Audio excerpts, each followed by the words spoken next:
The firm Blackmore and Langdon are known for breeding cultivars of begonia and delphinium in particular. In this episode of flower breeding, we'll cover the history of delphinium breeding in the context of the resources used by Blackmore and Langdon to breed the various delphinium cultivars that we know and love today. Let's get started. The earliest known delphinium cultivars were crosses between Delphinium elatum with other species, such as Delphinium fortunum and Delphinium tatzinese.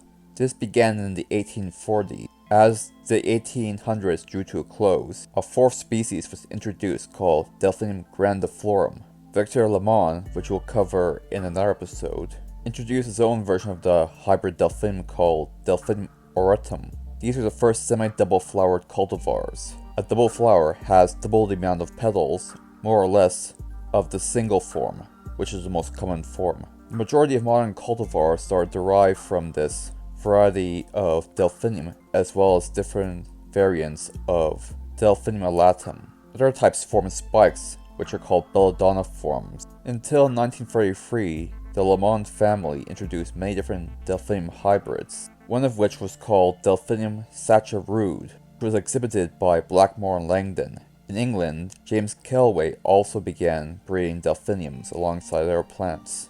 Although there's hundreds of species, only few can crossbreed with each other.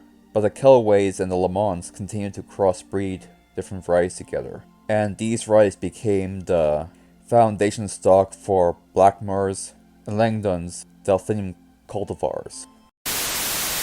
The firm Blackmore and Langdon began in West County with a shop in the British town called Bath. To this day, it still remains within the Langdon family. James D.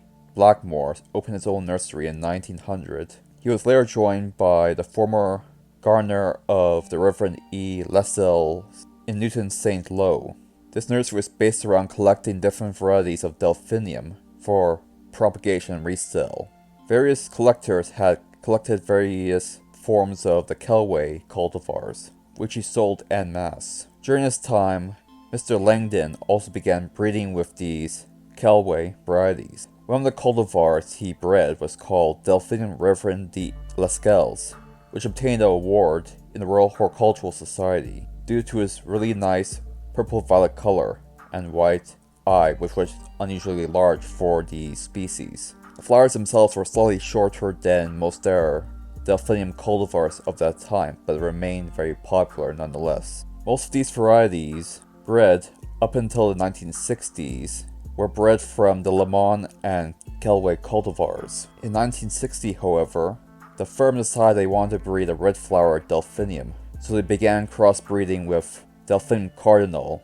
Around the same time, the firm also obtained several cultivars from Lamont that were extant within various European nurseries. The heir to the Langdon fortune, Brian Langdon, continued the breeding process, breeding for varieties to be grown in California. Working with another organization, led by Frank Renault, they developed a Pacific strain of delphinium, as well as various begonia cultivars. The Pacific strains were slightly shorter than the English forms, and the breeder was focused on developing varieties that would grow true to type from seed. He also used a native California species, Delphinium cardinal, to infuse bright color into the hybrids. As a result of this deal, Blackmore and Langdon carried Frank Reynolds' varieties as well as his begonias, and in turn, Mr. Reynolds carried their cultivars. The Blackmore and Langdon firm also kept very careful records of all their crosses, as did Mr. Reynolds.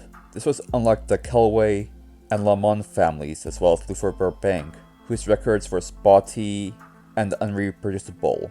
The Blackmore and Langdon firm wanted to keep track because the various breeds they developed lacked storage ability. The flowers often became floppy and soft after a period of time, and year after year they would decline in productivity, as most of the growers and gardeners wanted plants and perennials that would last for years and did not want plants that would die in winter. The firm reprioritized their breeding efforts to improving their durability over the flower range and color range of the cultivars. The goal of breeding a pure blue variety alongside mauve and bluish colored delphiniums with a strong constitution to the English weather continued until 1939, during which time the cultivar Delphinium cf. Langdon was bred. The cultivar was tested out and finally released in 1948, 1 year after Charles Langdon died.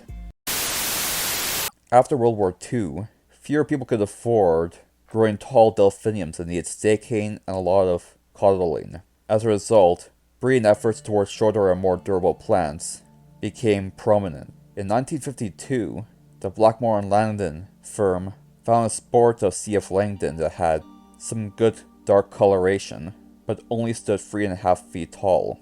Another firm called Bishop's also found a short delphinium called Betty Baisley. By the end of the 70s, the firm Blackmore and Langdon stopped hybridizing new delphiniums, as the firm believed that most of the objectives they were going for had been met. And thus concludes this episode. Thank you for watching.